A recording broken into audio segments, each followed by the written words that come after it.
All right, guys, how's it going? I am the Crown Clown, and we just hit 2,000 subscribers. This is absolutely crazy. Gained over 1,000 subs in less than a month. Like, yo, what's going on with that? That's just amazing.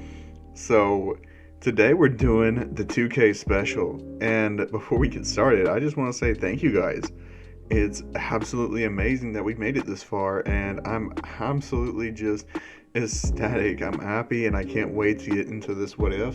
You guys have requested for more than just My Hero Academia what ifs, so I'm bringing you some fairy tale content with a little bit of a My Hero twist to it. Because My Heroes how I got my start on this channel, but I don't want it to be just be the future of my channel. So throughout the year, I'm going to start branching into other anime to do what ifs on, and Fairy Tail's the first one. And I had the Discord help me with this, like just decide what powers to give Deku, the ship. So yeah, I hope you guys enjoy that. And before anything else, if you guys could, I would appreciate if you guys left me a like, comment, subscribe, join the Discord to help me out with any further what is. So in case you guys don't know, like, ships are mainly decided on the Discord. It's a way to do Discord only content, and I also do weekly Q&As. So if you leave your questions on the questions and answers channel in the Discord, at the end of the week, every Sunday, I will answer any questions you have, and I'm regularly on the voice channel, so you guys can chat with me if you guys want. But with that out of the way, let's jump into this 2K special of what if Deku was Isekaed to Fairy Tail. And his powers will be the Earth Godslayer. So yeah, no dragons here because what's a dragon to a god? And yeah, let's jump right on in. So where we start off is Deku, he's 4 years old. He's in kindergarten. And Bakugo is bullying him every day. And it's just getting too much for him to take. He's crying. And his dad tells him, you shouldn't be crying so much. It's unbecoming of a man. You need to grow up, grit your teeth, because these things are going to happen if you don't stand up for yourself. And I'm just going to say that Deku is actually very hurt by this. Inko is very mad at Hisashi for telling him that. And Hisashi says you're not going to get him any further on by babying him. As Deku knows that his father's right, he just goes to bed. The next day he wakes up and he grabs what he thinks is his bag, but it's actually his father's. As he goes to school and he opens up his bag, expecting his lunch to be in there, he finds a lot of dirty magazines in it instead.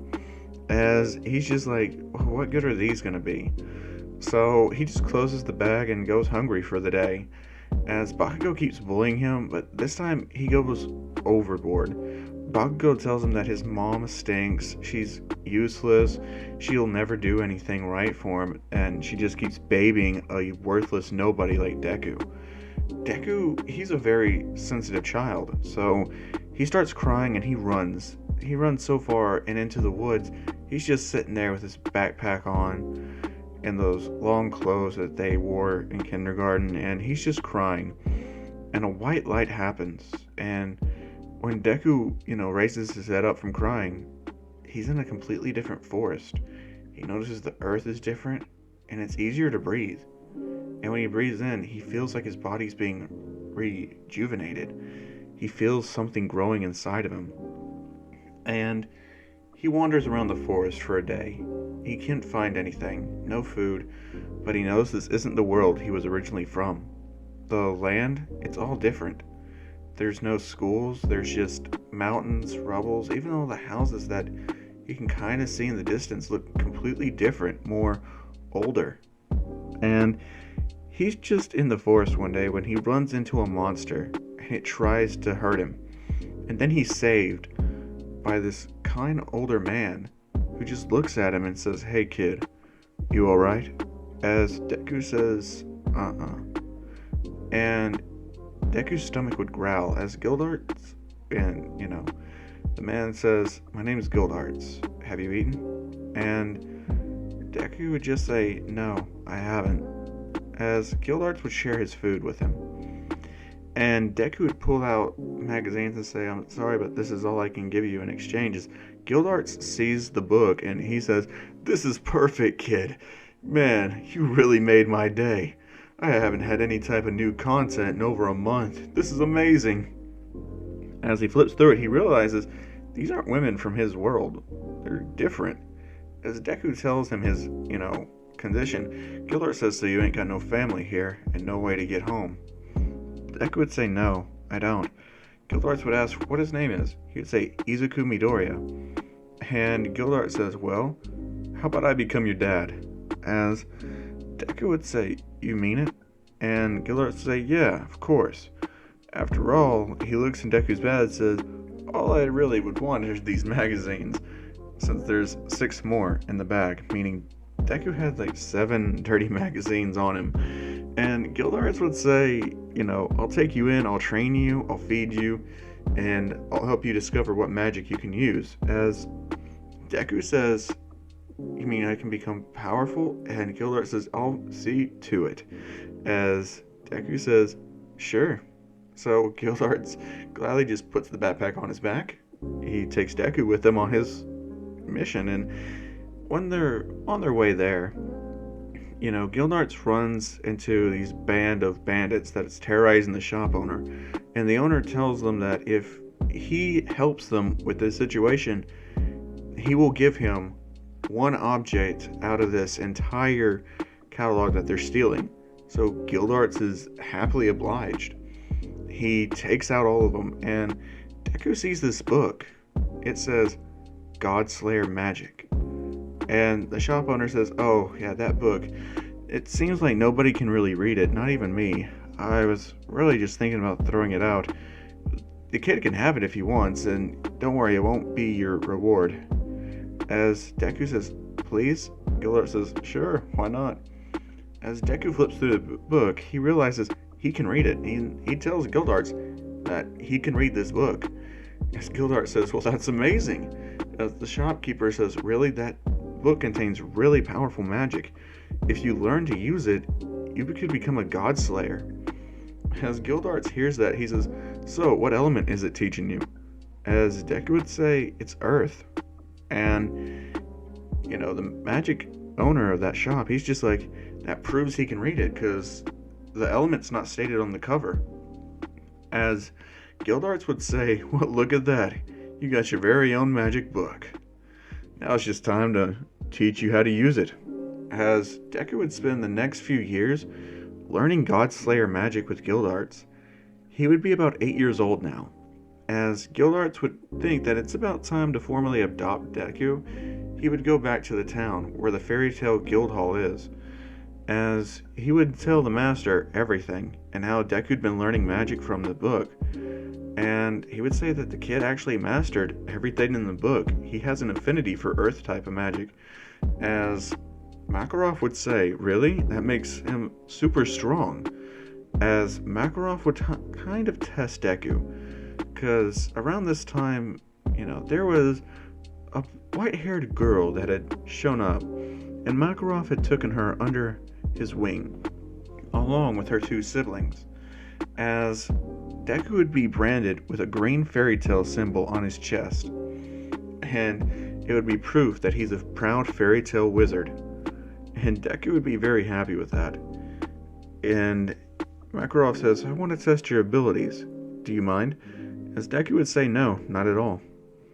And he would meet this girl called Mira Jane, and he would look at her and think that she's so cute, so beautiful. And Mira would say, What are you staring at? And Deku would just say, I just think that you're cute. He wouldn't be as shy around girls, because, having Gildarts as a teacher, well, yeah, the boy's got some game. Because Gildarts is a bit of a player. And Deku would actually say, So, I'm supposed to fight her? And Makarov would say, Yes, think of it as a training session between the 2 of you. As Mira would ask, Are you sure this guy's strong enough? After all, I have a Satan soul. And Deku would say, Don't worry, I got the powers of a god. As She would say that as more confidence than being literal. As they get ready for their match, Deku realizes that this area it's perfect for him. It's all Earth. He's really about to just win. And Mira, she lunges at Deku because the fight started.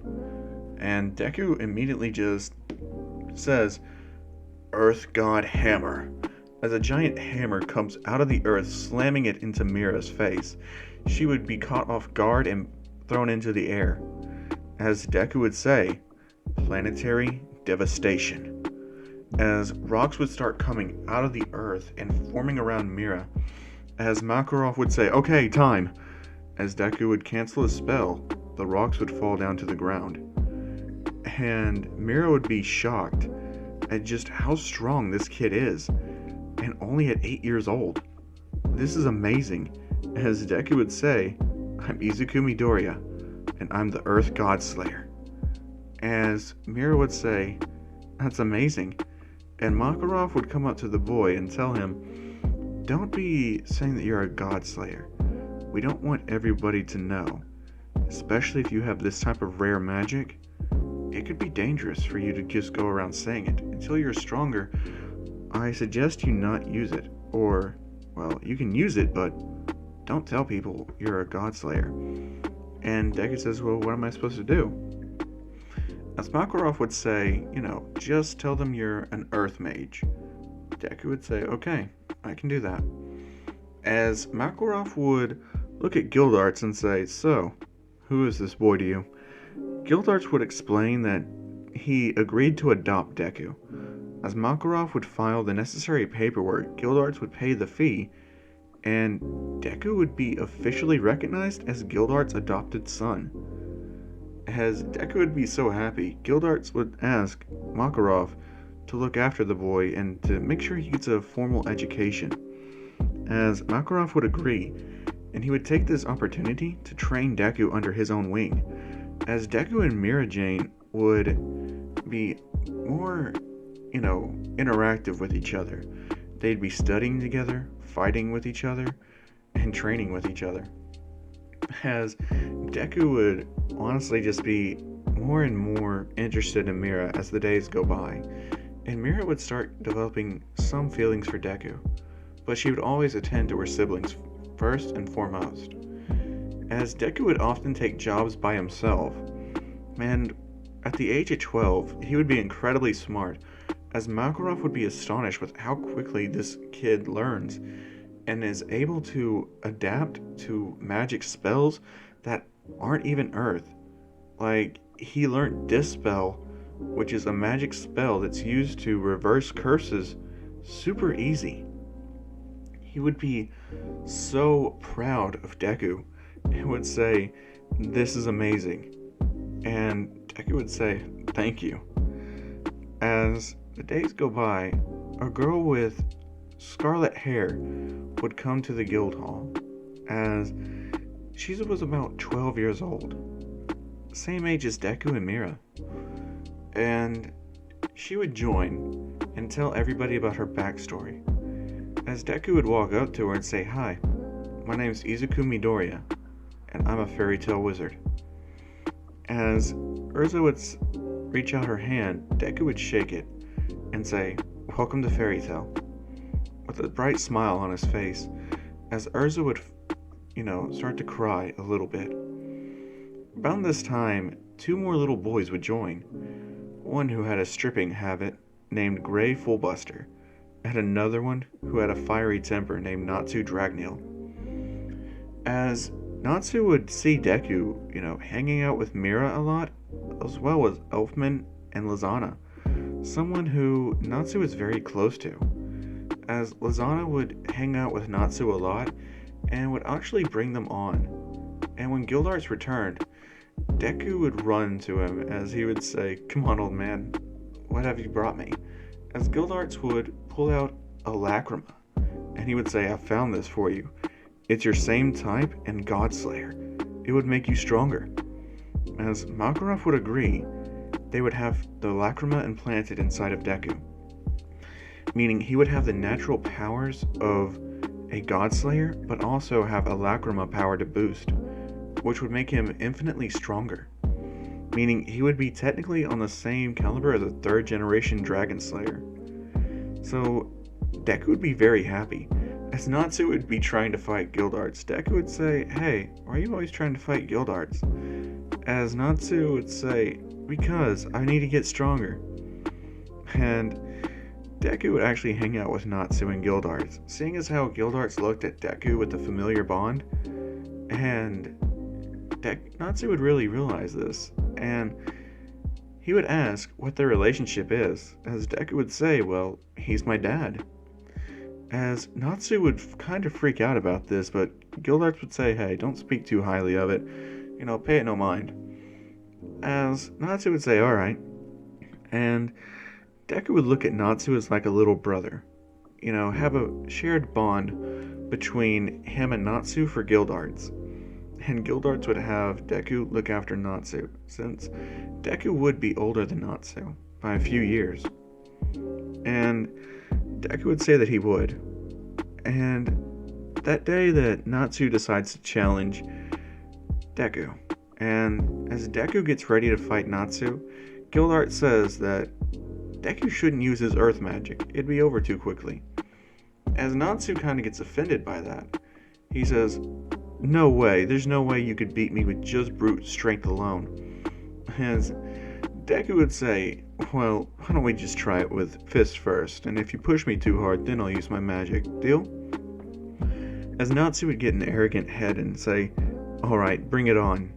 As Natsu would charge straight at Deku with a fire fist, Deku would just grab his arm, twist it, and pin him to the ground. Natsu would realize just how outclassed he was by Deku, who didn't even use his, magic against him. As Gray would see that, and Deku would say, "Put some clothes on, dude." As Gray would say, "Why? I don't wanna." So, what does Deku do? He uses his earth magic to create a straitjacket for Gray to be in, meaning Gray would be fully dressed and unable to take off the clothes until Deku decided to undo his magic. And Gray would be like, "Oh, come on, this is so unfair." As Deku would go up to him and slap him on the head, saying, "You can't be stripping around women, dude. That's unmanly of you. And it's very rude." As Gray would be like, "But I'm an ice wizard.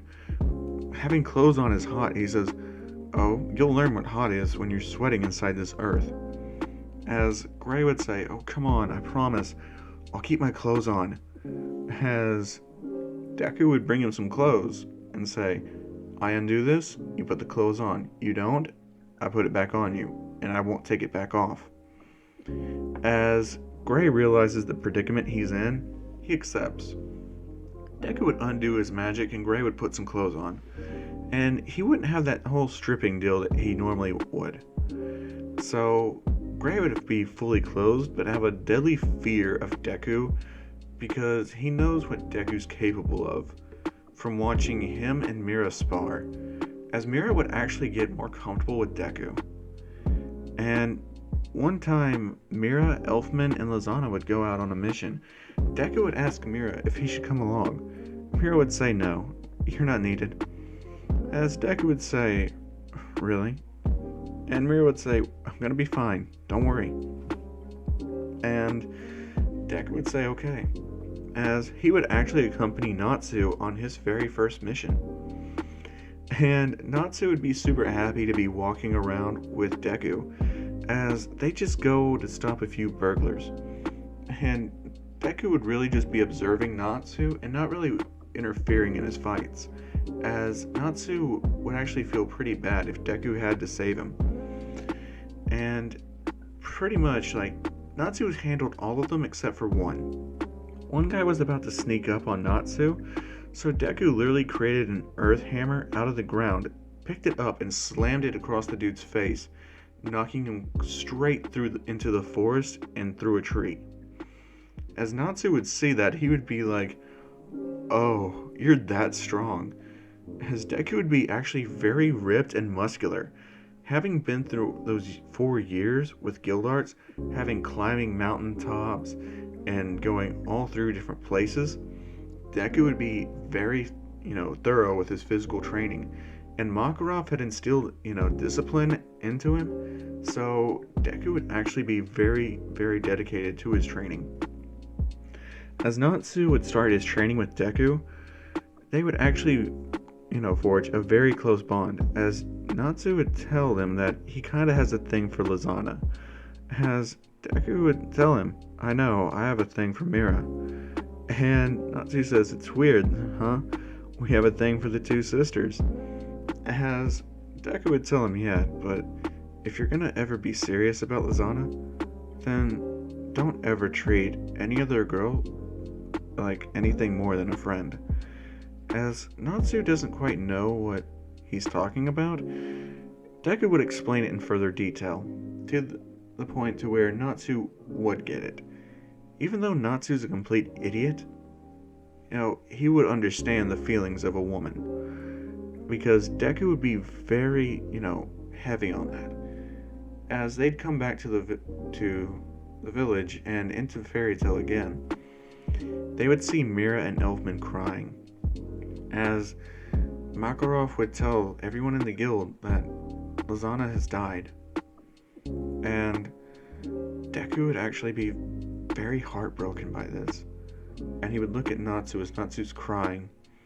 And Natsu would try to run away, but Deku would just grab him and hug him. He said, it's okay. You can show weakness. You don't always have to be strong. As Natsu would start crying, and Deku would be there for him, as an older brother, and as someone who could understand the pain of losing someone, since he did just lose his whole world. As, Natsu, he would get up and he would actually just start taking more jobs. And Deku being confident in Natsu's ability, and with Urza going with Natsu more often to try and cheer him up, Deku would spend more time with Mira, comforting her and making sure she's feeling better, along with spending time with Elfman, training him and making him get through his, past and helping him grieve through his guilt. So, Elfman would actually become more and more confident in himself and his abilities, and Mira would actually fall for Deku. As time goes on, a few more years, so Deku would be at the age of 14 now, so would Mira, and Deku would actually tell her that he likes her, and that he has for a long time. Mira would say that she feels the same way, so the two would start dating. Elfman would be super happy with this, as that means Deku would be around a whole lot more, and he could actually get in a lot better training. And Deku's body would be astronomically toned and being able to take a punch. So Elfman would actually be able to get over his fear of doing full body takeovers a lot sooner, seeing as how Deku could honestly just blitz him and beat him to the ground. So Elfman would actually not develop that fear for very long, only a few years, and then he would get over it, meaning he would have more powerful beast earlier on, as Mira would go into her Satan soul a lot sooner, as Deku would be able to spar with her and keep up toe to toe. As the first S-Class trials go around, it would be Loxus, Deku, Urza, and Mira up for candidates, as they wouldn't go to Tenro Island, but instead into the forest, where they would be forced to fight powerful beasts, and anyone who could not defeat a beast would not become S-Class. And these beasts were super powerful, as Deku, he wouldn't have that hard of a time. After all, he's practiced a lot with his Earthslayer magic, and he wanted to try something else out this time around. He would put his hand to the earth and would say, degenerate to sand. As the ground would become sand, he would have to focus very intensely to, manipulate the earth into sand. And then he would have the sand wrap around each of the beasts and would say, sand coffin, as it would form very tightly around the beast. And then Deku would say, sand burial, crushing each of the monsters, killing them. As Makarov would see that, he would concede that Deku is worthy of S class. And Deku would be very happy about that, as he never did an Earth God roar, because that's something that he didn't want to really use too often, since it's too much of a widespread effect, and he was going for more precise and dominant victory. As Mira would beat hers with relative ease in her Satan Soul, and Loxus would beat his with overall efficiency with lightning. As Loxus would see that Deku won first, he would be kind of, against it. And Loxus was going through his rebellious phase right now, seeing as how this guy was stronger than him, but Loxus refused to accept that. As Urza would be the last to beat her monster, as she would spend more time training Natsu and training, his mental facilities to get him to be smarter. So she would be lagging behind in her own training. As the time goes on, Loxus would develop a more intense rivalry with Deku, as Deku would just tell him, you need to back off, dude. Seriously, there's no reason for us to fight each other, and you're being way too aggressive. You need to chill. As Loxus would say, don't give me that shit. As Deku would say, excuse me? As he says, I don't get how someone like you got Mira, but you need to back off. As Deku would say, look, Mira's my woman. I don't know what you're talking about, but if you keep on pressing your luck, you're gonna get hurt. As Loxus would say, let's figure out which one of us is actually stronger. As they're both S-class this time, Makarov would let them fight. He would clear out a huge section and tell them, fight to their heart's content. As Loxus would try his best to hit Deku, Deku would just say, it's clear you need to be put in your place. A nail that stands out always gets hammered in.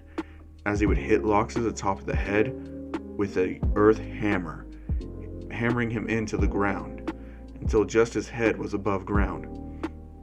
As Deku would squat down and he'd say, how you doing, big guy? And Loxus would just say, you son of a, as Deku would, have sand go down there and restrict Loxus's movements. As Deku would tell him, look, I don't get why you're so angry, but at the same time, you're kind of acting a fool. I mean, aren't you going to be the next master one day? Don't you think you should be more responsible? As Loxus would just growl at him, and he says, to hell with Fairy Tail. I might just go join my dad in Raven Tail. And Makarov would hear this, and he would say, what did you just say? As Loxus would say, nothing, you old man. Let me out of here. Deku would just say, not till you tell the master what he wants to know. As Makarov would just tell Deku, he's already won. Release the boy. Let him go vent his anger elsewhere. As Mira would run in there hugging Deku, she'd give him a little kiss on the cheek. As Deku would be super happy, he'd have the earth raise Loxus out of the ground.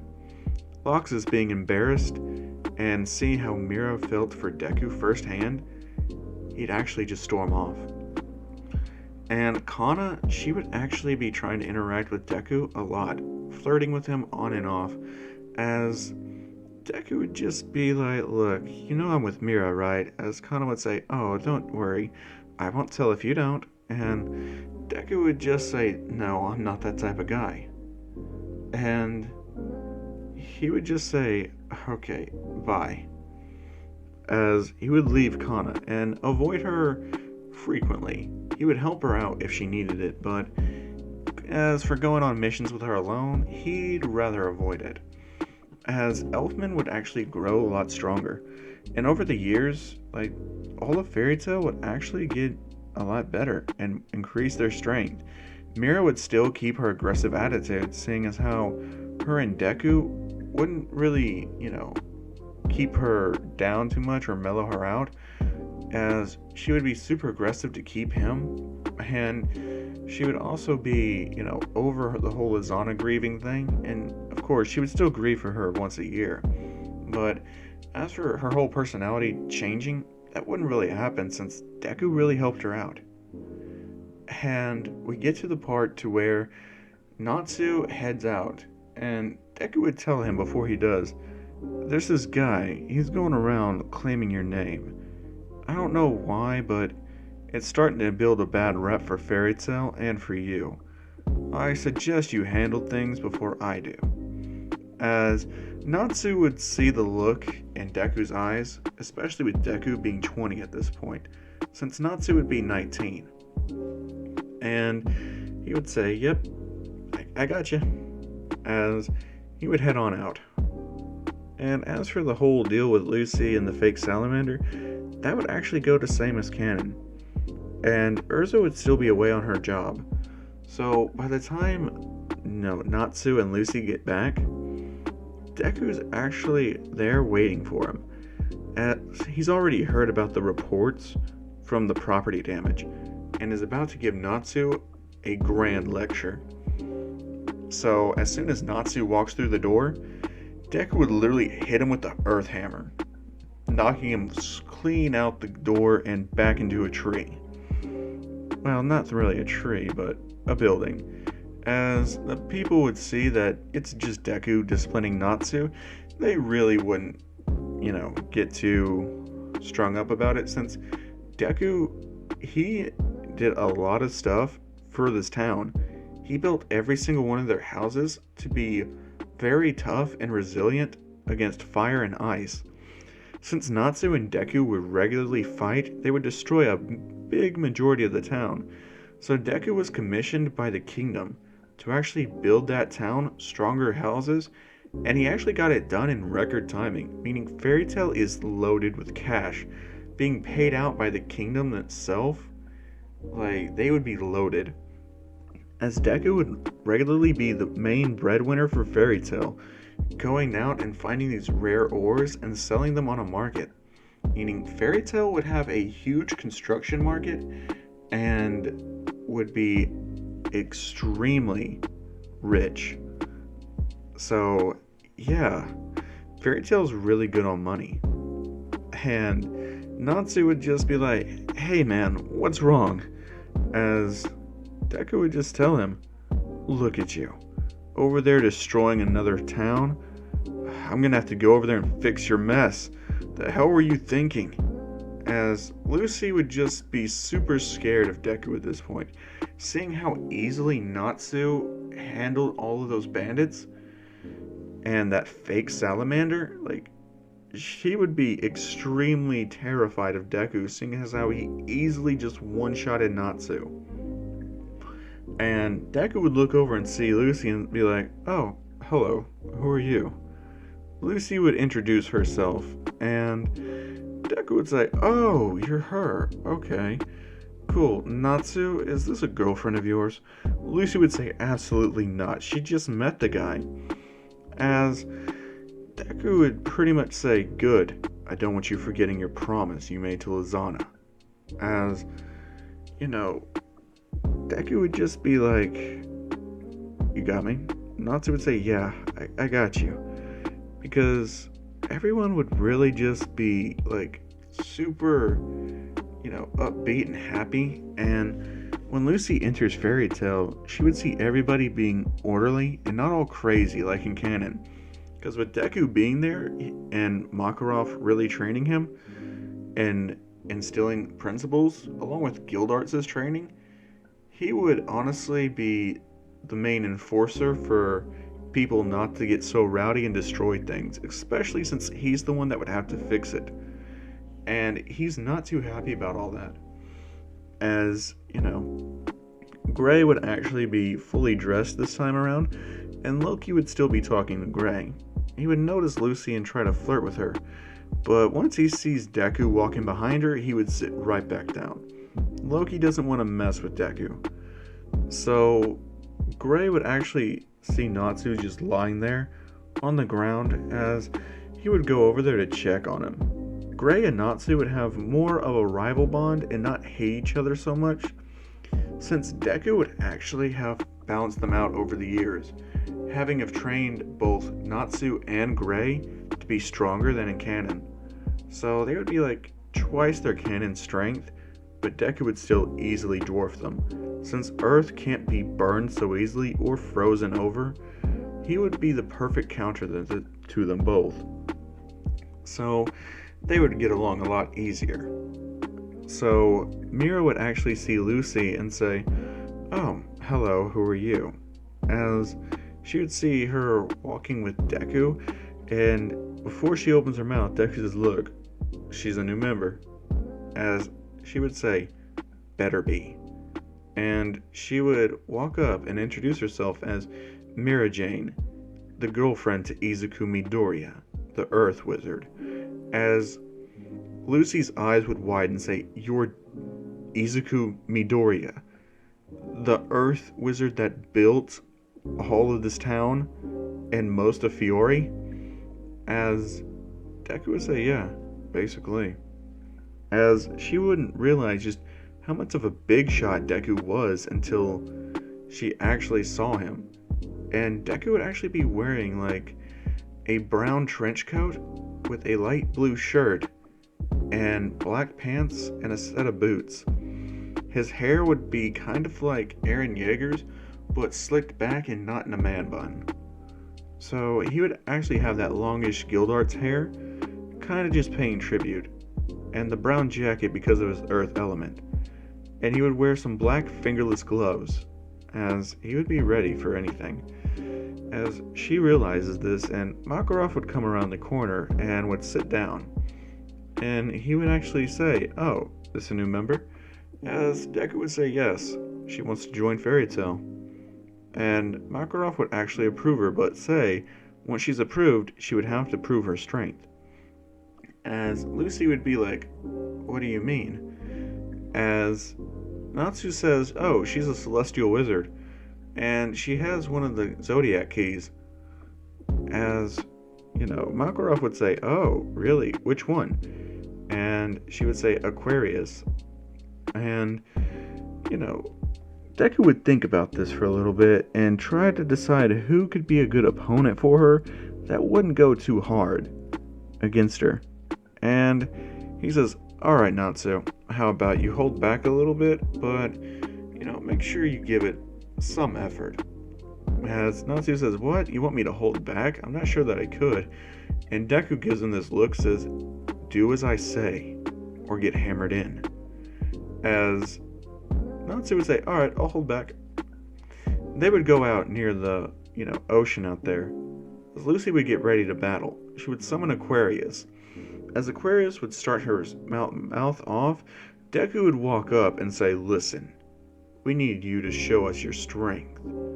Do that, and you won't have a problem. But don't do that, and you'll have a problem with me."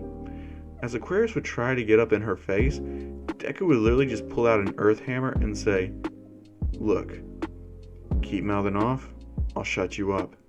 I don't discriminate. These hands are rated E for everyone, and right now, you're prime target number 1." As Aquarius would actually be kind of attracted to Deku's bad boy attitude, Mira would rush over there and say, "Back off, fish bitch." As Aquarius would try to get up in Mira's face, and Deku would say, "We'll talk more if you beat this guy," pointing to Natsu. Aquarius would say, "Oh, it's on." As Deku would sit by the sidelines, Makarov says, "You know you're gonna get bitched at later, right?" Deku says, "I'ma dip out before she gets too mad." As Makarov would just laugh and say, "I already have the perfect excuse. Here's a job." As Deku would take the job and put it in his jacket. As, the fight between, Aquarius and Natsu begins, Aquarius would literally just wash Natsu up against a brick wall. And Makarov, being satisfied, would say, "Is that all you got, Natsu? If so, that's good enough." As Natsu would say, "What? No way. I'm just getting fired up." As Deku would say, "It looks more like you just got washed out." And Natsu would say, "Hey man, you're the one that told me to hold back." And Deku told him, "If it's your idea to get washed and say you're holding back, by all means, that's fine. But it does make you look rather pathetic to not know how much to hold back." As Natsu would just say fine, as he would give a fire dragon roar, and Aquarius would meet it with a water rush. So it would actually cancel each other out. As Natsu just grins and gets ready. As they get ready for a second attack, Deku would step in and say, alright, that's enough. Natsu would be like, what, we just started? Deku would say, you were about to get too out of control, Natsu. You're terrible, I should have chose someone better. As, Lucy says, so Deku says, you pass, but you require more training. As she would say, what? Why? He says, it's obvious you don't demand the respect of your celestial spirits. Any mage who lets her magic control her isn't going to last long. So we need to fix that. We need to make you more assertive. So I want you to start training with Mira. As Mira would look and would actually be excited because she would get to put Lucy in her place and Aquarius. So Mira would say, come on. As she would look at Deku and say, we're talking about what you said to that fish bitch later. As Deku would say, alright master, I'm going out on a job. Natsu would say, let me join. As, Deku would just tell him, no, I already promised Gray I'd go out on a job with him solo. So, I'll take you one-on-one when I get back. As, Natsu would just say, alright. As Deku would go in there and say, Gray, you ready to go? As he would show him the job poster. Gray would say, oh hell yeah, I've been waiting. As Gray would grab his stuff and, Deku would look around and say, Elfman, come on. As Elfman would say, oh yeah.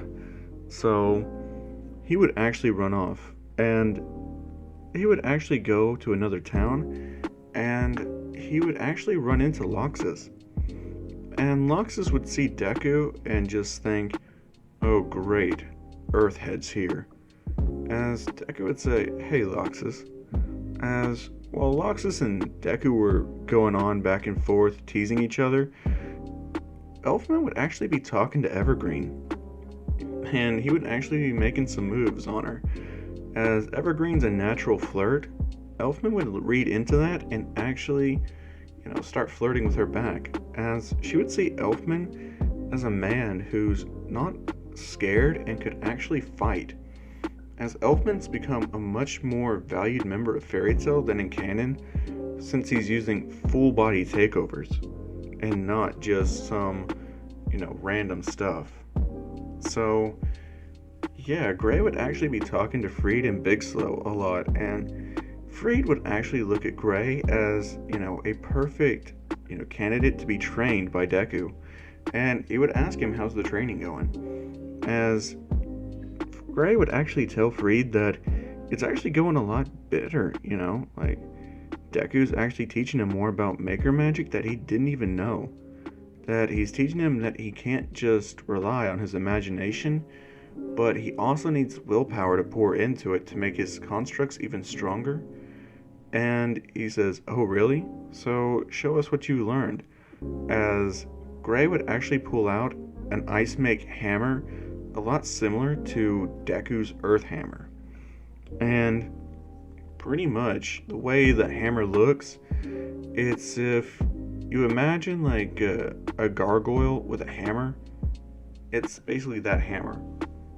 Giant with kind of like Thor's hammer's head, but longer. That's pretty much it. As, he would say, you're kind of just like him in a way. As Deku would get done arguing with Loxus, he would say, alright guys, let's go. As they would actually go in there, and the mission is to actually, beat up some bandits and monsters that have been terrorizing the town. And while they're doing this, Natsu would actually go on his mission to save Makao. So that goes kind of like in canon with Lucy tagging along to get some experience. As, Gray would actually, be handling this mission with Elfman by themselves. Deku would step in if needed, but he really just wants to test these two. Gray would be lagging behind Elfman though, with the full body takeovers, it's just too much for Gray to compete with. And Gray would start to get discouraged, but Deku would tell him, look, you're kind of limiting yourself with your own doubts.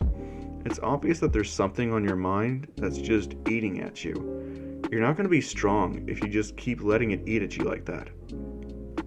As Gray would actually tell him about his past, his master, since he would actually be a lot more comfortable with Deku, having grown up with him, and sees him as an older brother. It's, a lot like Natsu sees Deku. And Deku would actually, comfort Gray and tell him, look, what happened in the past, it's rough. You don't really get over that. I lost a lot of people I cared about too one day. And Deku would actually tell him and Elfman about how he got sent from his own world to this one. As they would be like, whoa, you lost your whole world. And Deku's like, yeah, but I'm happier in this one. I was bullied and I was powerless in that one. Here I'm stronger. And I'm enjoying myself a lot more. I have an amazing girlfriend. I have you guys here, Natsu. What more could I want? And plus, this guild, it treats me like a family. As they would realize just how happy Deku actually is. So with the mission complete, they'd head back. Deku would get his reward money and split it with Elfman and Gray. And Mira Jane would actually say that it's impossible for her to train Lucy. The girl's just too much in her own head and wouldn't listen to her instructions. So Deku would say, well, that's too bad then. As he would say to Lucy that she's not allowed to go out on dangerous jobs. If it has anything to do with dark guilds or anything else that's higher than a level D mission, she's forbidden to go on it. Lucy, hearing that, is like, what? Why? As Deku would tell her, you're too much of a liability. You're not going to be able to put out high-level magic or survive tougher jobs if you're not going to be able to control your celestial spirits. And especially if you're not going to listen to Mira, I don't want you going out on anything higher. As Lucy would say, well, that's not your call to make, is it? As Makarov would actually say, he has a point.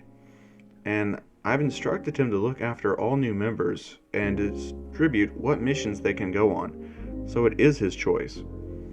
As Lucy would realize, she just smarted off to the guy in charge of basically running this guild. Even though Deku's not the master, he's being groomed to be the new master, which isn't something Deku really wants, having Gildart's free spirit and doesn't like, just going out there, but he understands. As the mission actually comes up with Lucy going to get Virgo, and that goes a lot like in canon. So, not too much difference there. Then comes the part with the flute, and since it's a dark guild, Lucy would not be allowed on that mission, and Urza would return, and she would ask Natsu and Gray to come with her, but Deku says that he's going on, because this is a dark guild they're dealing with. He doesn't want those two being caught unprepared. As Urza would actually agree, and Mira would actually say that she's going as well, because it's her boyfriend. She's just going on any job she can with him.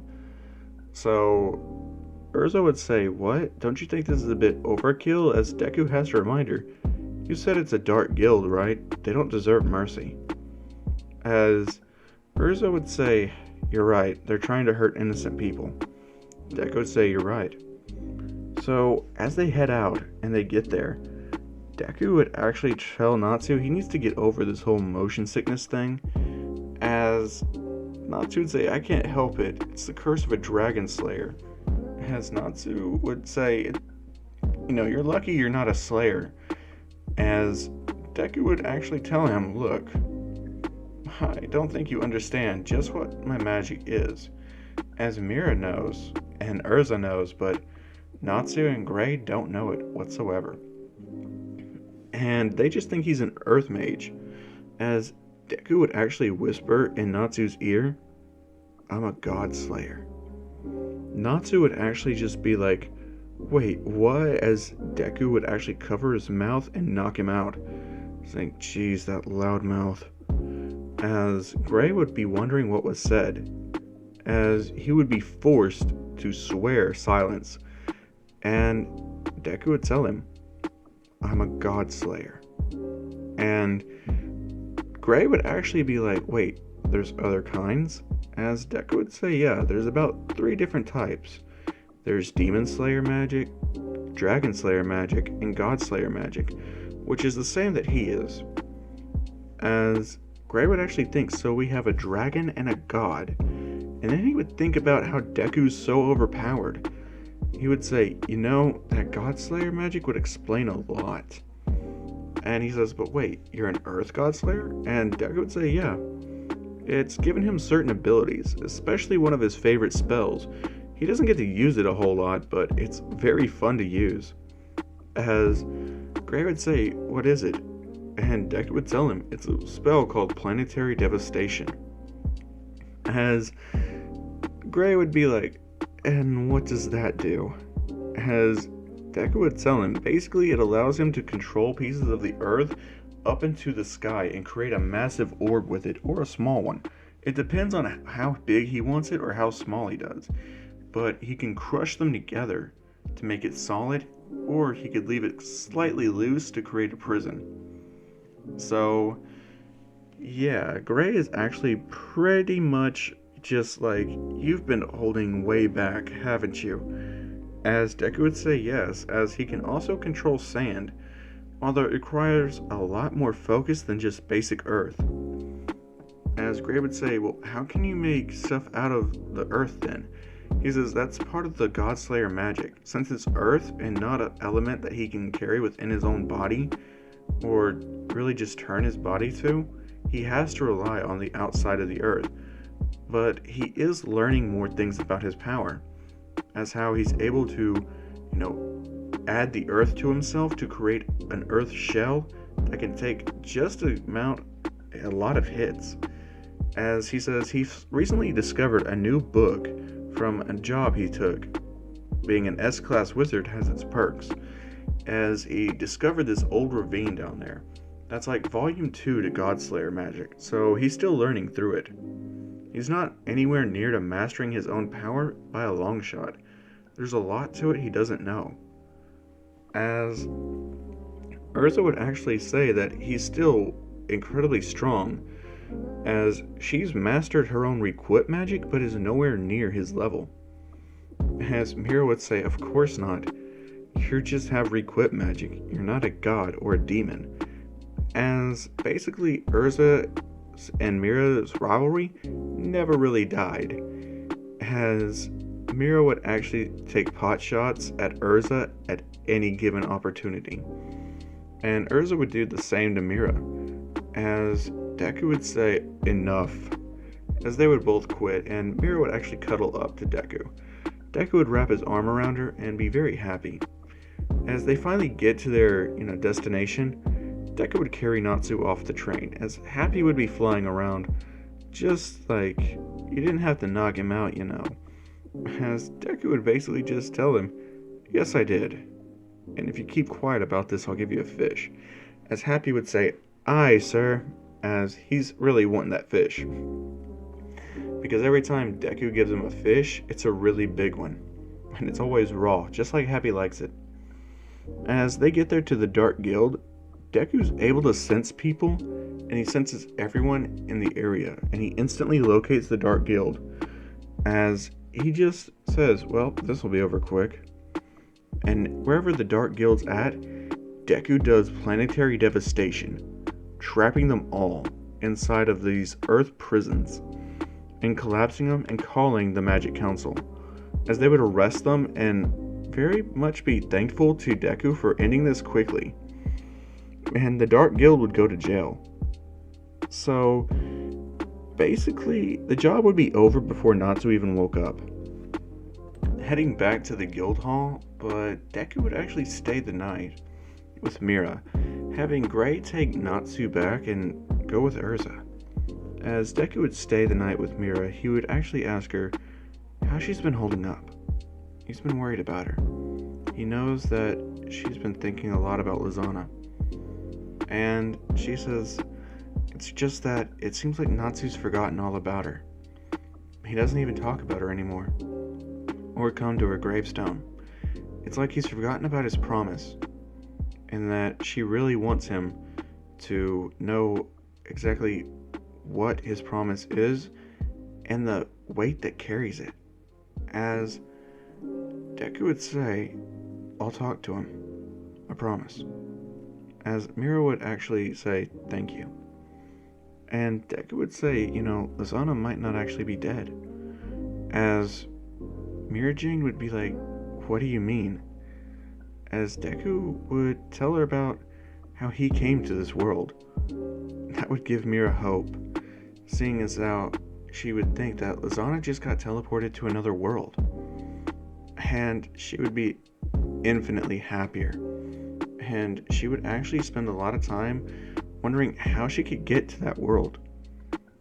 So Natsu would actually have to keep his promise a lot.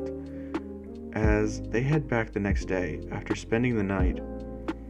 And, they actually made out a lot on the train ride back. And having some privacy, they actually go out for dinner when they get back. And they actually enjoy each other's company a lot. With them dating, they really haven't had a whole lot of downtime to themselves, and Deku's promised to change that. He's not going to take on as many jobs, as he states that one day Mira should actually take over the guild, as she would be perfect for the job. She's caring, considerate, strict, and knows how to do business. As Mira would say, but I couldn't go on missions with you then. As Deku would say he really wouldn't take that many missions anymore. Not unless they were super urgent and required his immediate, attention. After all, he is a double S-class wizard now. He doesn't need to take on a lot of these harder missions or easier ones. He should leave it for the guild members to earn some more money. After all, him and her don't really need it, as she would agree with that. And they would head back after their night together. And Makarov would start complaining about how he's never going to be able to retire with Natsu and Gray's reckless behavior so much, as he would actually ask Deku what made him think to use planetary devastation, as Deku told him it was the quickest way to end the mission, and with as little casualties or damage as possible. Knowing Natsu, he should be thankful.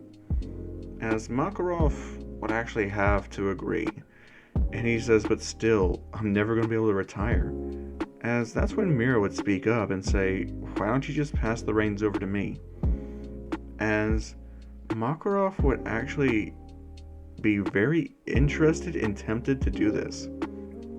And he would say, are you sure you want to undergo the training to be the guild master? And Mira would say yes, she does. As Elfman would just be like, yeah, if there's anyone that's qualified, it'd be my sister. As the Thunder Legion would actually come back a little earlier. With Deku being so overpowered in this, Loxus would have a very close rivalry with Deku on more than just one front. Loxus hasn't given up on Mira. He does have a crush on her and has ever since they were kids. So he would actually be trying to win her over in any way possible. And he thinks the best way is by beating Deku, showing that he's not the strongest. As Deku really wouldn't be willing to mess around so much, especially not to cause a lot of property damage. And after all, Mystigan would actually be very common with Deku, seeing as how Deku would have met him as a child. The two would have had a close bond, as Mystigan would know that Deku's from another world, and Deku would know that Mystigan's from another world. So they would have something to bond over, and really have a close bond. So whenever Mystigan comes back, he wouldn't knock everybody out. He would leave Deku and Mira along with the Master up, as he would often just chill with Deku and have a drink with him. Outside of the town, of course, but he wouldn't really be going on a whole lot of missions automatically. He would be chilling with Deku, and on this such day, Mystican decided to come and take a mission. So, with Loxus and Mystican right there in front of Deku, he would actually get a brilliant idea on how to test some of his new powers out, as he would offer a suggestion to Mystican and Loxus, a three-way battle. As Mystican would be kind of, not too interested in this, Deku would offer up an enticing reward, half of his yearly profit, if they could beat him. And Loxus, he's already doing this to embarrass Deku and get Mira, but having the money on there, now that's something he's interested in. Mystican would be very interested in this money, seeing as how he could just relax at his own house for about 3 whole years with as much as what Deku makes in a year. So he would actually be chilling, and he would agree. So the three-way battle between Mystican and Loxus would take place, along with Deku, as they would go out to the forest, as they had a certain spot. Mira would actually be the referee with Makarov as a spectator. As Mystican got ready to do combat, Deku would instantly just rush at him, as he would actually harden his body with rocks, turning the outer part of his skin into a rock substance of earth. As he would crack Mystican across the face, Mystican would have blood spew out of his face and outside of his mask, as Deku realized he hit him a lot harder than what he thought. Mystican would be knocked out, as Loxus would be like, "The hell did you get this?" As Deku would say it's something he's been working on, as his whole body has a rocky exterior to it. As he would rush Loxus, beating him down, as he would say, "The nail that sticks out?" As Loxus would be like, "Oh hell no." Deku would raise the earth hammer and say, "Gets hammered in," as he hits Loxus in the head with the hammer over and over until Loxus is in the ground. And Loxus would be just as embarrassed again, as Deku would walk around and just say, "Looks like you lost," as he would swoop Mira off her feet and kiss her in front of Loxus, as he would be angry, as he would burst out of the earth and declare a rematch, as Makarov would step in and say, "No, you're no match for him.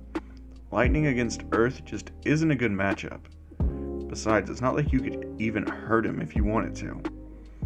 As Loxus says, "I could leave him in a crater." As Deku says, "Oh, do try. I look forward to it." As Loxus would be very pissed off, gather his Thunder Legion, and go on another mission. As Mystican would just say, "Looks like I failed." Deku would say, "Let's have a drink, Mystican. It's been too long." As Mystican would say, "Alright," as they'd sit down and have a drink, as Mystican would nurse his injured face, as Deku would say, "Mira's actually been working on a new Satan soul. It has healing properties. Why don't you try it out, Mira?"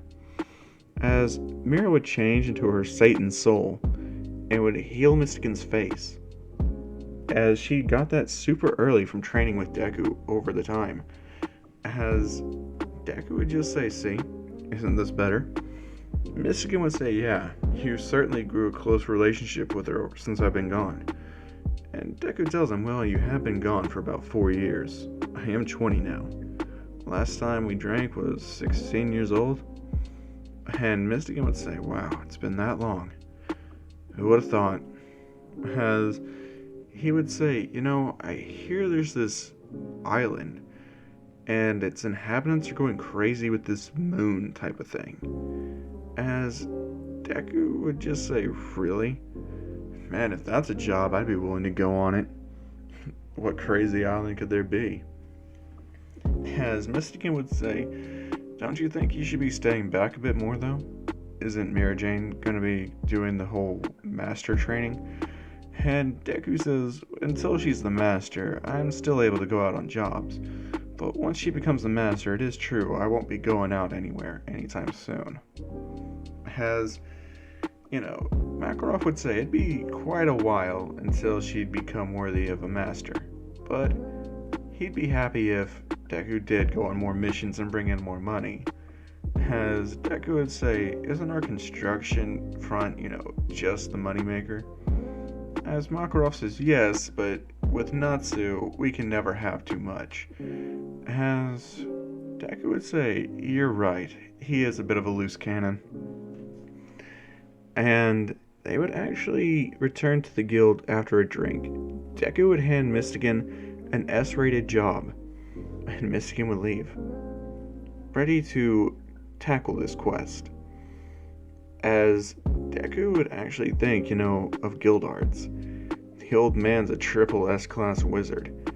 Just like, man, that's insane. And, I know Guildarts' official rank wouldn't be that actually high, but fuck it, this is my what if, and Guildarts is a triple S-class wizard. Along with Makarov. So, yeah, Loxus is only an S, Mira is only an S, Deku is SS, and Urza is S. So, that's the rankings, in case you were wondering. And, once they get back to the guild hall, they see this mission that was specifically requested for Gray, as Gray would look at it and say, island with a moon. And Deku says, you gotta let me come with you. I just heard about that island. I've been dying to check it out, dude. Come on, how about it? As Gray would say, yeah, sure, if you want to come, this will make the job so much easier. And Deku would say, yeah, don't worry, I don't want any of the reward money. As Gray would just say, that's even better. Natsu would beg to come along, and Deku would ask Gray, and Gray would say fine. Urza would go too. And Lucy, she would actually be left out.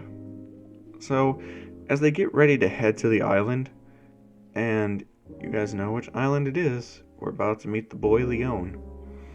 But they get there to the island, and they realize this is a weird ass island. These people look completely weirded out, and Deku's just loving it. He's just like, this is awesome. As they realize Deku's not too weirded out about this, and he explains that, from his own world, there are people with mutation type powers that looked completely weirder than what this is. And they're just like, oh, okay, cool. So, yeah, Urza would actually be more interested in Deku's world, but Deku says, nah, it's full of a lot of bad people. You wouldn't even want to be there. And that this is really the only home that he knows now. Sure, he may have had a life back in his past, back in his own world, but he really doesn't care anymore. That world's dead to him. Especially the people. And he would say the only one that he would actually really miss is his mother, but, it's fine. As he would just keep going, as the people would explain their problem, and they would actually run into Leon and his gang. The dude with the weird eyebrows, that, girl with the pink hair, her name kind of, escapes me at the moment, but I think it was like Shelia's cousin, or something like that. Hold on. Sherry's the name, my bad. So, yeah. Sherry actually wouldn't fight Lucy. She would fight Urza. And let's face it, Urza would obliterate her. As Deku would actually just make easy work of the guy with the weird eyebrows, it really wouldn't even be a contest. So, they get over there to where Gray is fighting Leon, and they're trying to, destroy the ice around Deliora. As Deku would just say, oh, this is what you're trying to do? as he would tell Gray to get back, as Gray would grab Leon and rush out of there, as Deku would cause a massive earthquake, and the earth would open up and swallow Deliora, all the way down to where no light can touch it, as he would collapse the entrance to the tunnel and the mountain right on top of him, meaning Deliora would not be getting to by anyone ever again. As Leon is just like, no. Deku would literally just grab Leon and say, you're trying to endanger so many people just to prove yourself. There's easier ways to do that. If you ever want to prove yourself, just come and fight me. But I promise you, I won't hold back. As he slams Leon's head into the earth, as Leon would realize, this guy's an absolute monster that is worse than anything he's ever encountered. As Gray would actually be a lot more terrified of Deku this time around, seeing as how this was the first time in recent memory Deku's ever been really angry. And the villagers would actually, still say that their initial problem with the moon isn't solved. As Urza would launch Natsu up there, he'd kind of do the whole thing with the moon. They'd realize they've looked like this all along, and they'd pay and they'd be on their way. So, with that out of the way, they come back and they realize the guild hall's been attacked. And Deku is pissed. He's so pissed the earth starts to shake. As Natsu starts to get vomiting, he's just like, what is this? As he'd start puking. Since Deku would be causing the earth to shake, it would mimic kind of like, a vehicle. And Natsu's motion sickness would kick in. Gray would just be terrified though. He wouldn't know what's happening. As Deku's never been this angry about anything that Gray's ever seen before. And Deku asked, who did this? As Mira would come running out, and Makarov wouldn't be far behind. Feeling the earth shake, they know who's back. As Makarov would say, don't worry about it, it's fine. And Deku just says, no, it's not. They just declared war. And on top of that, they destroyed this. As, they would actually hear from the townspeople about fairy tale members being crucified to a tree. Deku would be even more furious, as pieces of the ground around him would actually start to levitate into the sky, as people would be super terrified of Deku. As the rage in his eyes grew, Makarov knew this was the final straw. Someone's gonna be put in a body bag. Deku would rush over there and rip the iron right off of Levi and her group. So, yeah, pretty much, like, Deku's pissed and he's out for blood. As people would be talking about this all around, and word would actually get back to Phantom Lord about just who they pissed off.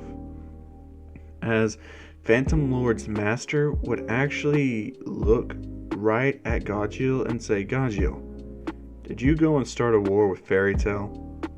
As Gajeel would say, yeah, I just beat up a few of their members, trashed their guild hall, all that good stuff. As they would be sweating heavily. They're just like, Gajeel, you did what? Do you know who they have in their corner? As the master would say, Gajeel, you should have ran this by me first. You don't know the monster that they have on their team. As Gajeel would be like, what, you guys scared about that earth? Haven't you forgotten? I'm iron. I can take him out easy. As, the master would say, you're right, iron is stronger than earth. And since you're a dragon slayer, you really have nothing to worry about. So, I'm happy with it," as he just walks off. But then they start to feel the earth shake. And that's when the master starts to sweat, as he can hear it.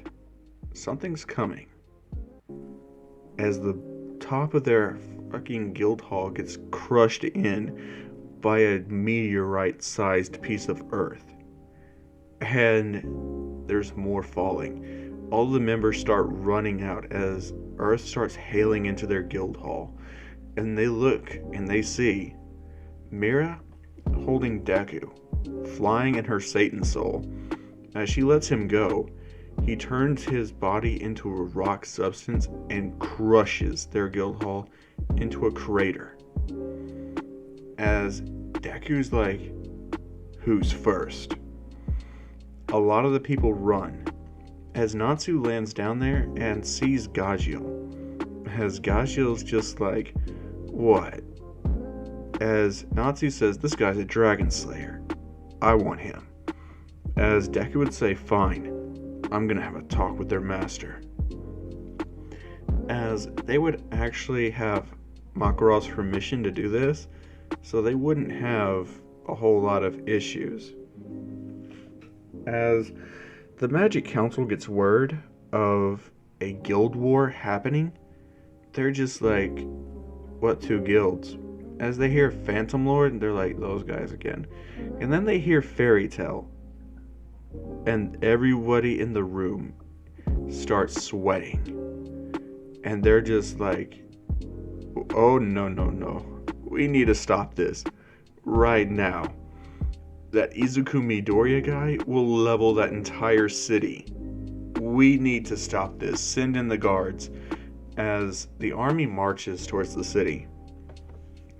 As the revelation about Lucy's true identity comes to light, Deku would be actually very pissed off about that.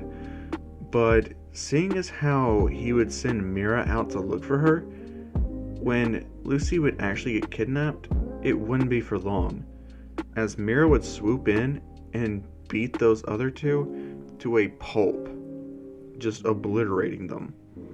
As Mira would tell them, "Looks like you're ready for the morgue." And she would turn back to Lucy and slap her across the face, saying, "What were you thinking, hiding your true identity from us? You're a runaway?" As Lucy would just say, "What? No, my dad didn't care." And they're just like, "He hired Phantom Lord to get you back." As Lucy would hear this, she would be deeply disturbed that she just caused all these problems for the guild, and Mira wouldn't be having any of it. She would say, "You're benched. Get back to the guild hall now."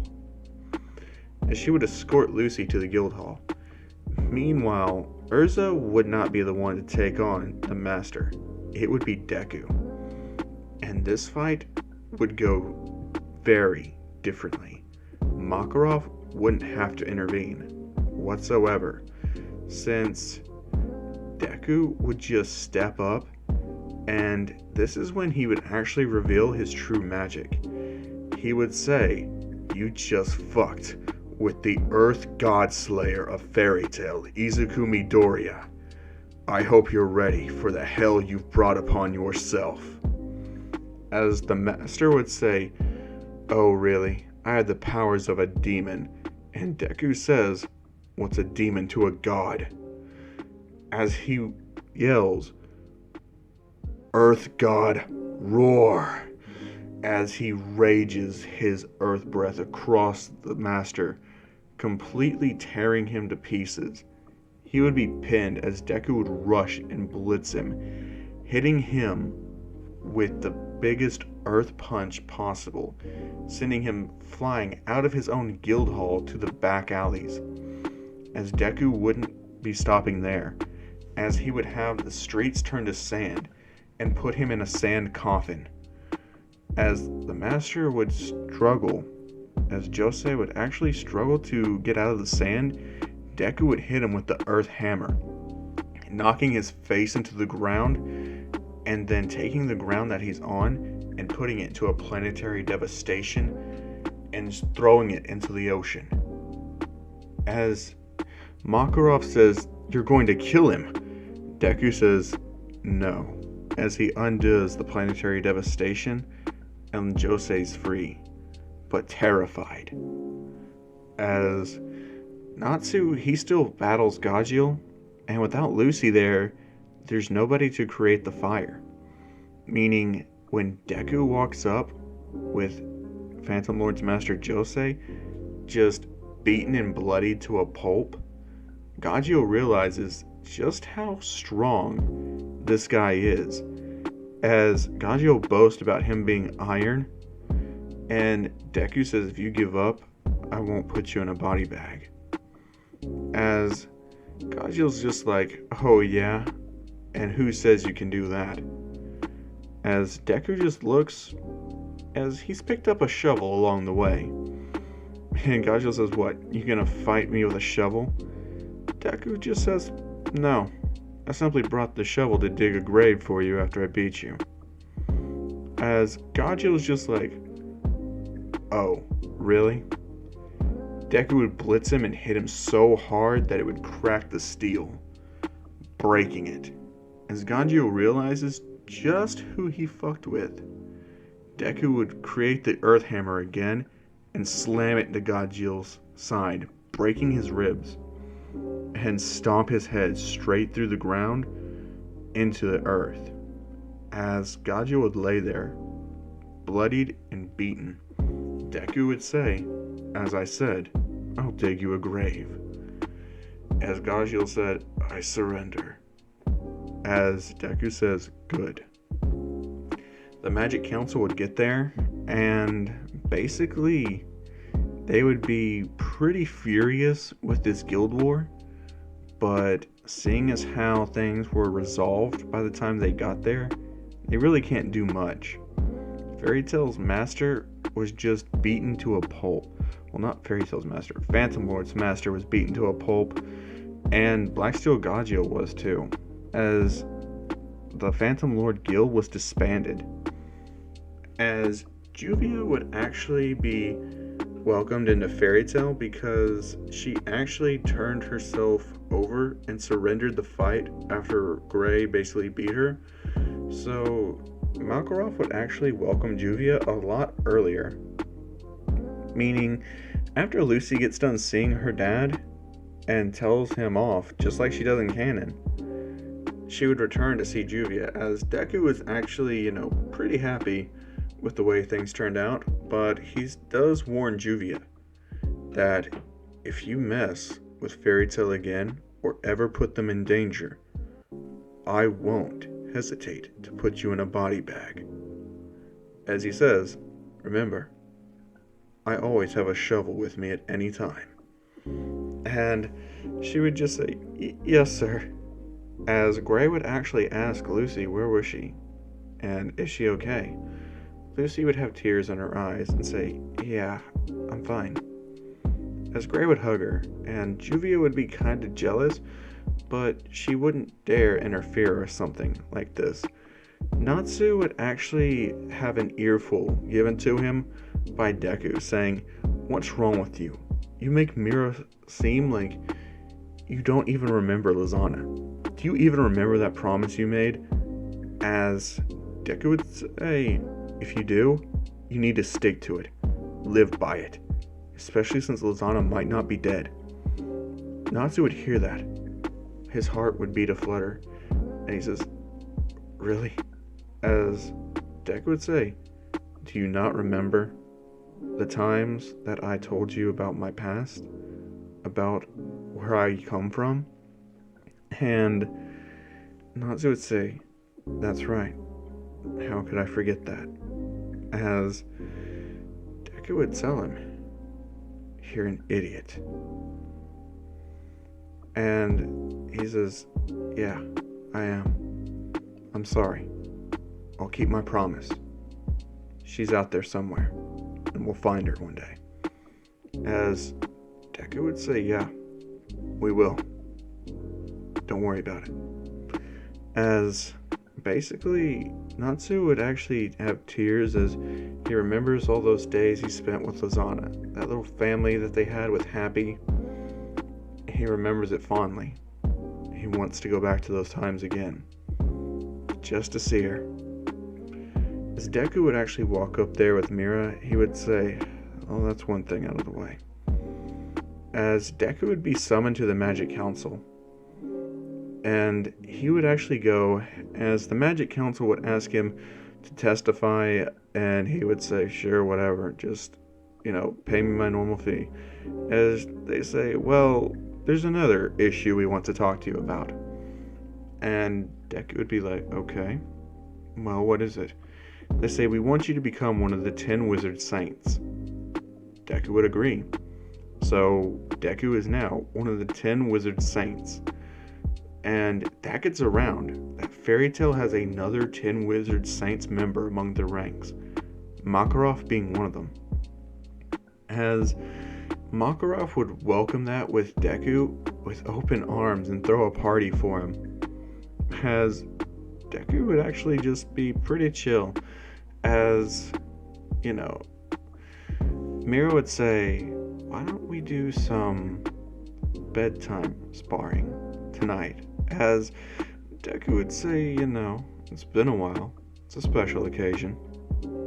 As they would go and they would do the bedtime sparring, and Deku would say, "Oh, yeah, before I gotta put on my Saiyan armor." As she would say, "Definitely.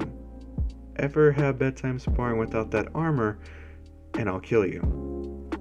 Deku would be like, "Yeah, I'm putting it on now." So he does that, and he's literally causing an earthquake during the bedtime sparring. So the next day, the Magic Council calls him back again and says, "What were you doing at this certain time I hear?" And Deku's like, "That's kind of personal, And they say, "It's either that or jail time." And he's like, "I was doing bedtime sparring with Mira." As the council's just like, "You're not allowed to do that within city limits anymore." Deku would say, "Okay."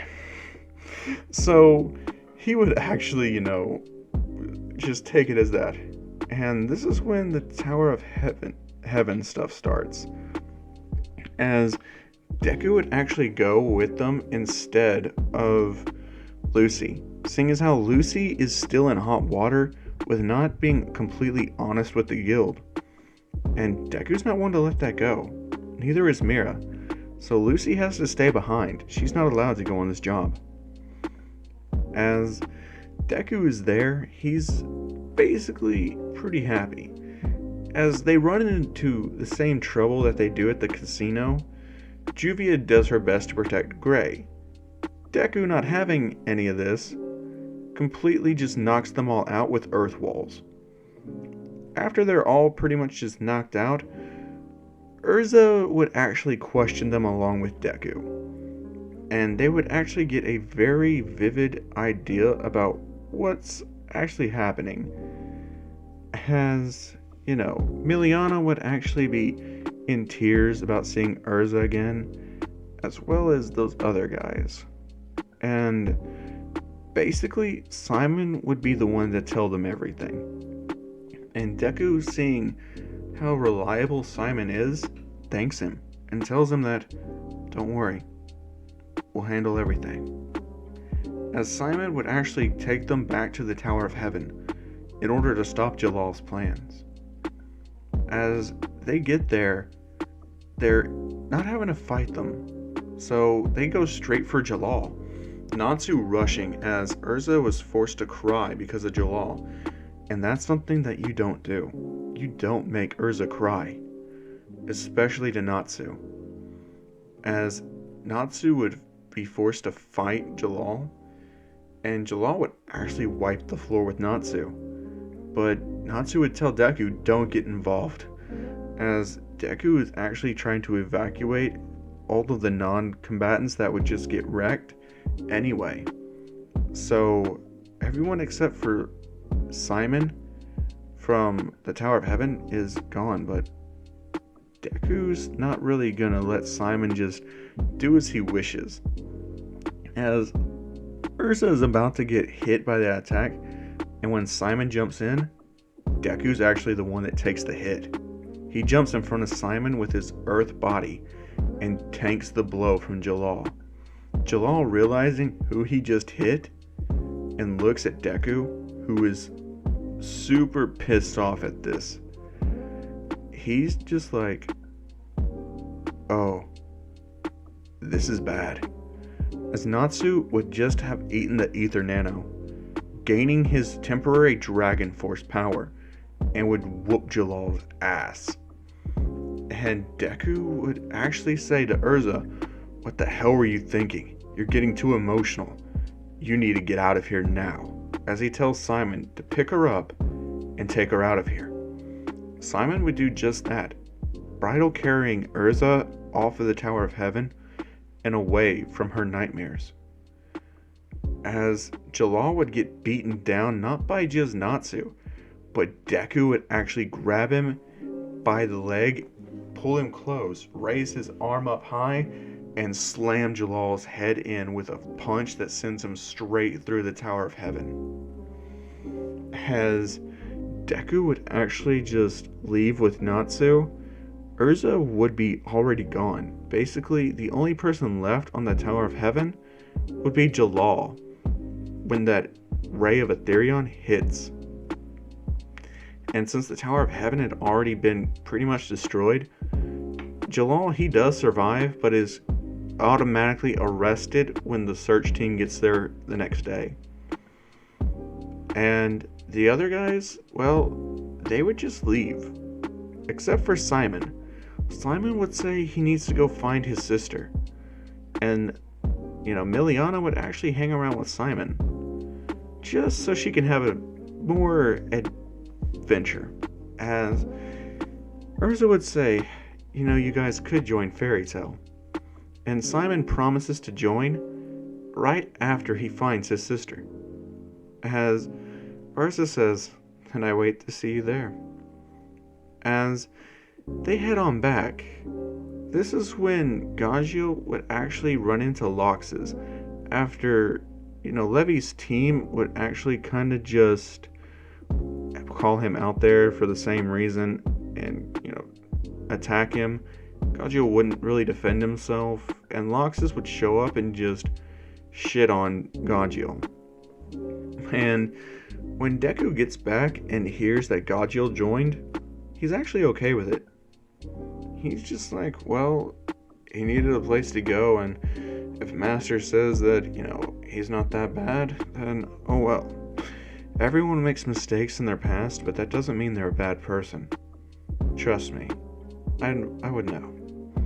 As Gagio would meet Deku again after seeing how Deku would beat him down, Gagio would ask, "What, you want to get your licks into?"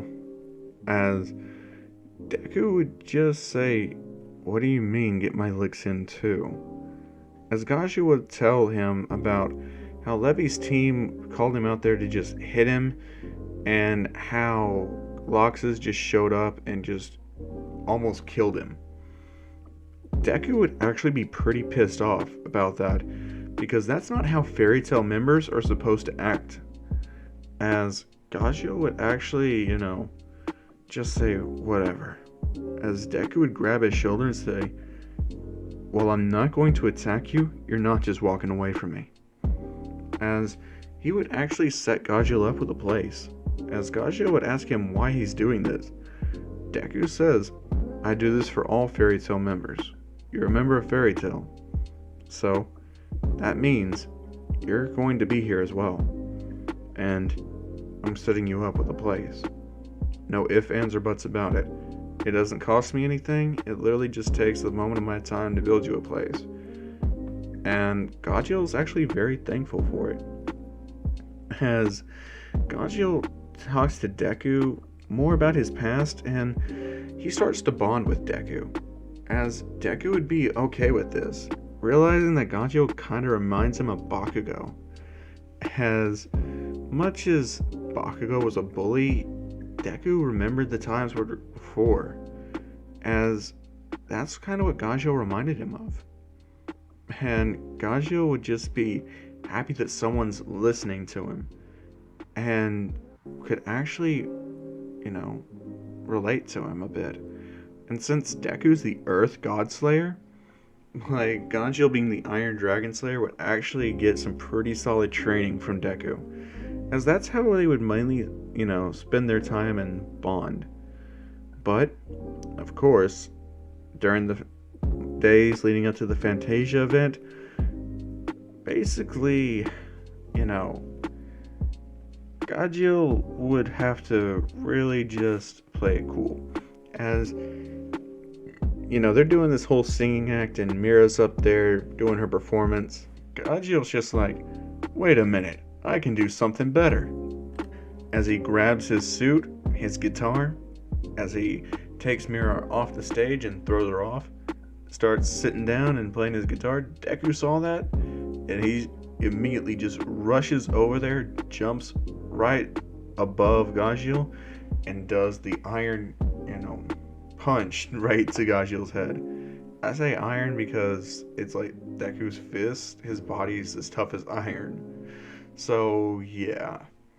He basically just does a super hard punch to Gagio's head and says, "Don't ever touch my woman," as he knocks Gagio right through the stage. As Gagio's just like, that hurt. And he realized Deku didn't use any of his magic. Deku tells him his body's as tough as iron. And Gagio's just like, that's so uncool. As he realizes that, Deku's very protective over Mira. And Mira's just as protective over Deku.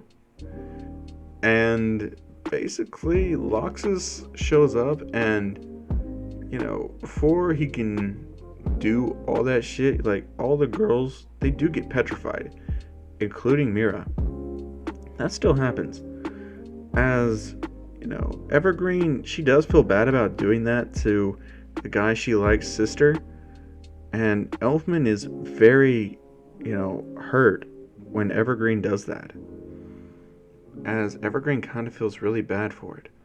As Loxus says that he has his lightning lacrima all around, Magnolia.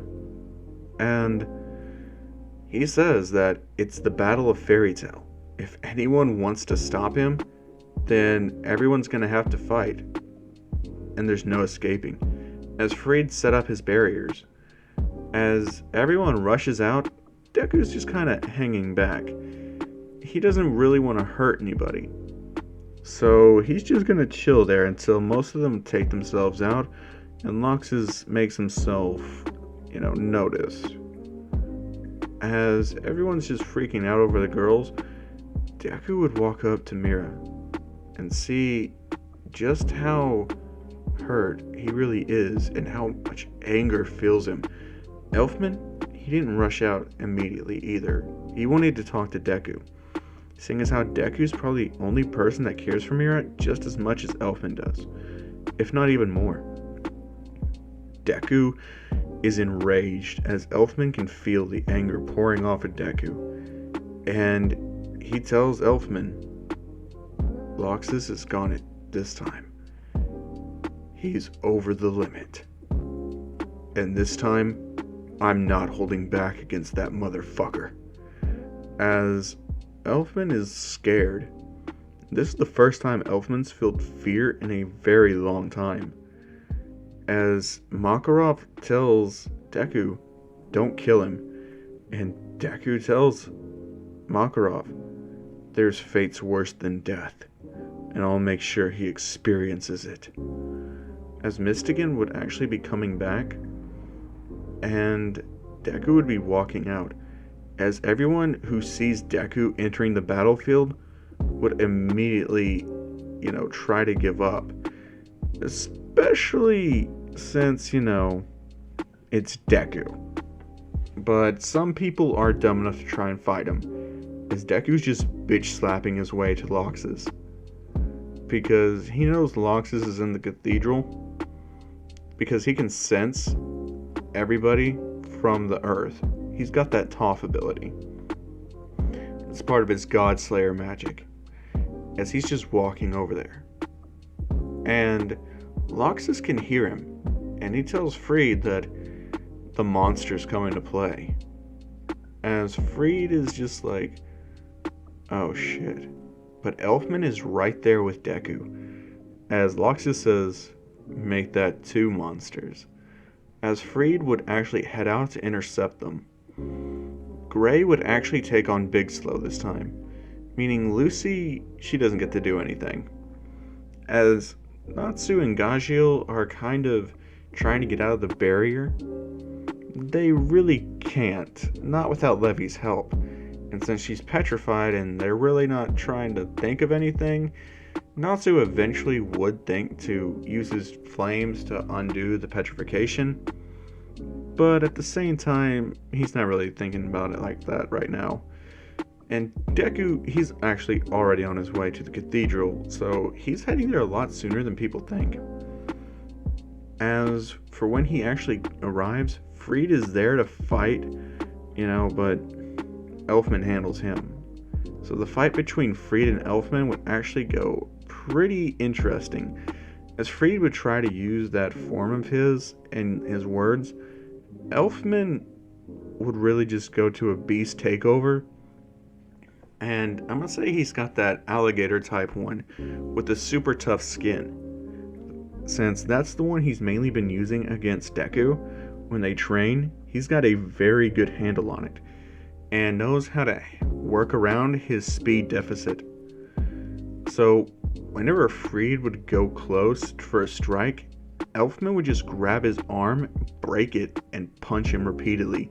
Still holding on to his arm, he would knock Freed out and create a crater in the ground with Freed, because Elfman would be pissed. He would nearly kill Freed, till Evergreen came over there and stepped in between Elfman and Freed. Elfman not wanting to hurt Evergreen, and he would just say, "Why? Why would you do this to me? I don't understand. Help me understand this, please. Why would you do this to my sister?" As Evergreen says, "Look, I do care for you, truly. But Loxus, he's my team's leader. And Fairy Tail has gotten weak. We just let anybody in." And frickin' Elfman would just shake his head no, and he says, "That's not true. Sure, we let just anybody in, but we're not weak. Remember, you guys picked the wrong side. Because when it's come down to Izuku versus Loxus, Izuku's always won." As Evergreen would just say, "And how exactly is that?" As she would actually spill the beans that Loxus is a dragon slayer. Elfman would just laugh, and he says, "Really? A dragon slayer? You think that reveal is going to be super, important and all that?" As Evergreen is just like, "What do you mean?" And he says, "The guy Izuku is a god slayer. And after all, what's a dragon to a god?" As Evergreen's eyes would widen, she's just like, "You're making that up." As Elfman would say, "No, afraid not. He's the only one that's ever been able to actually read the Earth God Slayer's books. And on top of that, he has a God Slayer lacrima put inside of him. Same element type too." As Evergreen would realize, Loxus only has a lacrima. He doesn't stand a chance. And Elfman would say, "Do the right thing, Evergreen. Undo your petrification." As Evergreen would back down and undo her petrification and would surrender to Elfman. Elfman would undo his beast takeover and would take her back to the guild hall. As Master Makarov would see that Evergreen's come through her ways and repented and undone her damage, he chooses to forgive her and says that she's allowed to stay. As, Evergreen apologizes to everyone, including Mira. Mira would actually bitch slap the fuck out of Evergreen. As Evergreen would accept it, and she would just say, "I'm sorry." And Elfman would say, "You have to make it up to her." As she says, "Understood." As she gets ready to go out there, and pretty much Mira just says, "Where are you going?" As Evergreen says that she's going to take down those Thunder Lacrima. She's going to use Leprechaun and take out as many of them as she can. Because whenever you destroy one, the feedback, it'll hit you. As Urza would tell her, you don't have to do it alone. As everyone would actually pull together and they would all still take out all of those Lacrima, as Gray would actually beat Big Slow. Having extra training and strength from Deku, Gray would actually be a lot stronger than what he was in canon. So much so that he would actually be on Big Slow's level, and with the better magic of it, Maker Magic, he would actually beat Big Slow. So, yeah, Gray would actually do that and help take out pretty much the whole Lacrima thing, and everyone would still get shocked. Lox is realizing that Evergreen betrayed him, Big Slow and Freed were taken out. He's all that's left, and he's standing in front of a pissed off Deku. As Deku would say, "Time to end this, Loxus. Here and now. I don't care what you thought you were doing. I don't care what the hell you were planning. But this ends here. And there's no other choice but fighting. You're not gonna surrender. I won't accept it. Not this time." As Deku starts to make the earth shake, he says, "Planetary devastation." As Loxus feels the earth break up beneath his feet inside of the cathedral. He says, "You're really going to destroy a church?" And Deku tells him to shut the fuck up. He's done listening to him. As Loxus would get hit by the planetary devastation and almost crushed to death, as Deku would raise it up into the air and slam it back down on the cathedral, slamming Loxus into the earth. Loxus would be in critical damage range, as Deku would hit him with the earth hammer while he's laying there. As he would pick Loxus up by his hair and look at him and say, "I know you're a dragon slayer, but I'm a god slayer. And you don't hurt Mira. You don't hurt this guild, and you don't betray your old man. Ever." As he slams Loxus' head back into the ground. Loxus would be humiliated at this point, not able to touch Deku at all, as Deku would just keep slamming Loxus' head into the ground and throwing him against the walls, beating him relentlessly. And just to end it all off, he would pin Loxus up there against the stone with the same type of crucifixion Gadjiel did to Levi, but with earth. With Loxus unconscious and hanging from there, he would tell the master to come to the church, as Makarov would do so. As he trusted Deku enough not to get overworked, he would pretty much just be satisfied with that. And with seeing how badly Deku beat Loxus, he would say, "Was it truly necessary?" As Deku would say, "You've been too kind to him. You haven't put him through the same rules and regulations that you've done the rest of us. You've given him too much free run, and look at what's caused of that. He's become spoiled and thinks that he's owed everything. He thinks he gets to decide who's weak, who's strong, and by his own rules, the weak should have to leave Fairy Tail. If that's the case, he lost to me. He should have to leave." As Loxus is just dangling there, Makarov would ask if he could bring him down. As Deku would unpin Loxus and toss him to the master.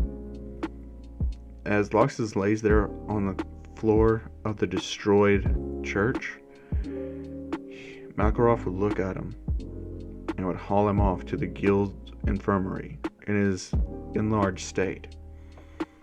As Loxus lays on the bed, coming to, he remembers this beating that he was given. Natsu and Gajio would be pretty mad that they wouldn't actually have been able to do anything. And basically, the Fantasia parade would actually really start off great, as, Gajio would, take the mission offered to him by the master a lot earlier on than the parade, and would actually get back to him before the parade.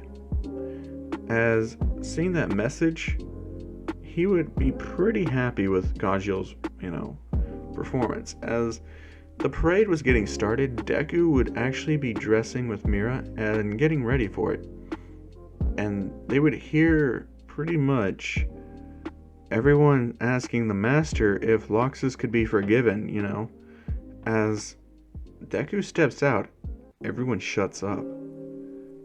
As Deku says, "So you're telling me it's okay for one person to turn this entire guild against itself?"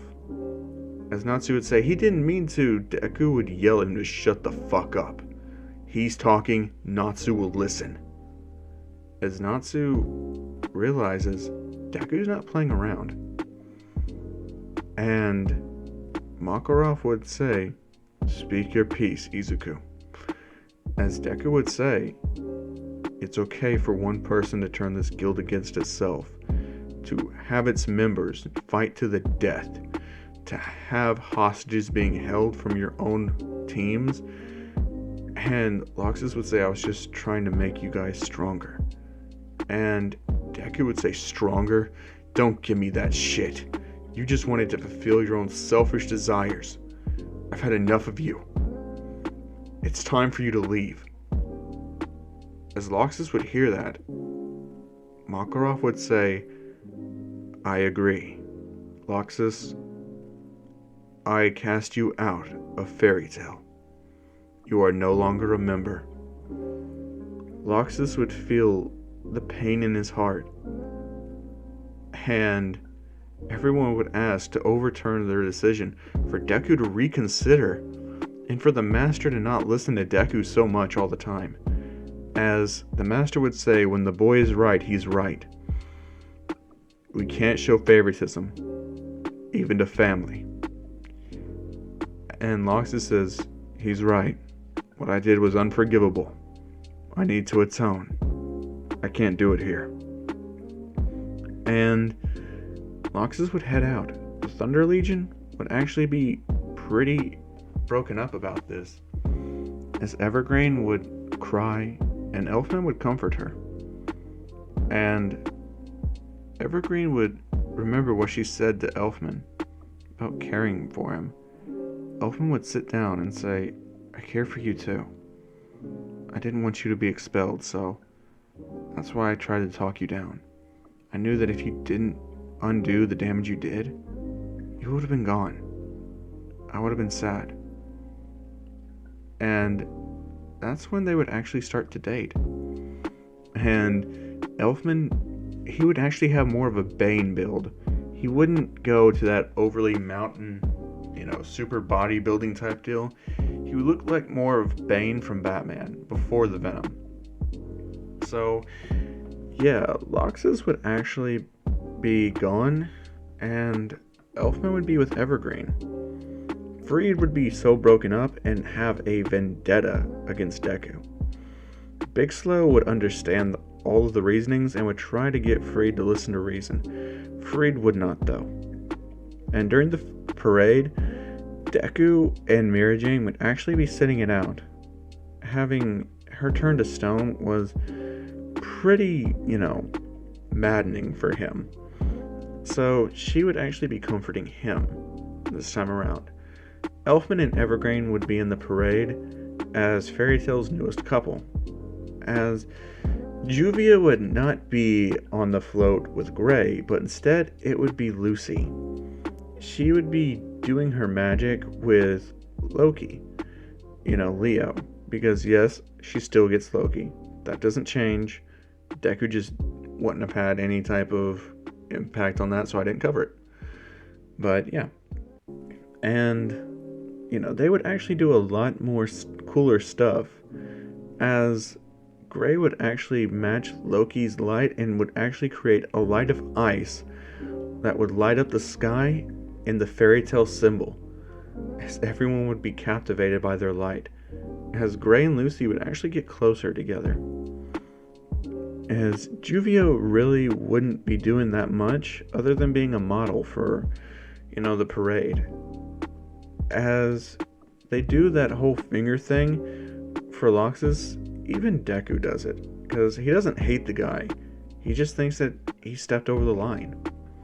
Loxus seeing Deku do it, he realizes that Loxus was just being a bitch and kind of a dick the whole time, and that Deku never had a problem with him. It was always just him. And yeah, that's actually where I'm going to be leaving it off.